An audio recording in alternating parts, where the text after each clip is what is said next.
Cataract surgery in a myopic patient. We're going to have a -21 diopters myopic patient. We're going to start with a 2.8 incision, as you can see, a thick cornea. We're going to put viscoelastic, and we're going to be very careful in how to create a perfect capsular rhexis. We do the flap with assisted tome. Then we take our time to have a round center, but most of all with the correct size capsular rhexis, being careful in the subincisional part and taking our time to create as perfect as possible capsular rhexis. Hydrodissection and rotation of the nucleus very carefully. Remember that the sonula can be some weak. And in this case, the cataract was very, very hard in the nucleus and very soft in the epinucleus and periphery. So we just do sculpting with a 2.8 Phaco tip, and then we're going to create and crack with a pre-chopper for Makaoshi. We create 3 fragments in order to emulsify it.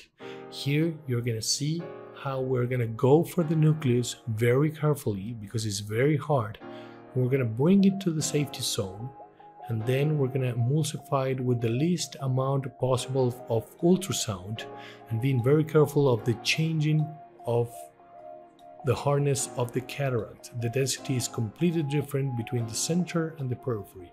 Now we rotate, we see the fragment is big and not divided, and then we divide it with a pre-chopper. We go again for the center of the lens.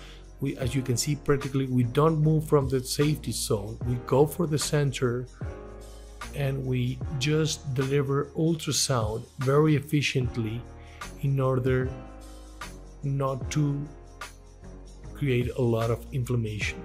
As you can see, Phaco is done with the foot pedal.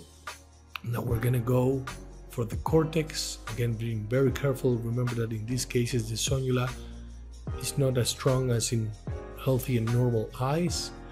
We're gonna go, we like to go for the cortex that it's in the periphery, and then we go to the subincisional cortex.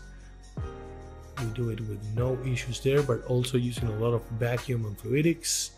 We're gonna put a 3-piece IOL in the bag, and it's important here how you put it in the cartridge. We like not to insert the second aptic.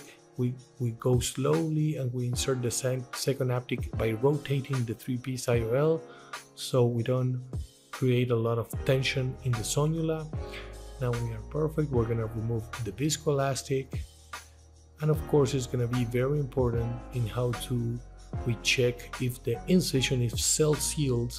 We take our time, we hydrate the incision, and then we go again to see if the 2.8 incision is self-sealed.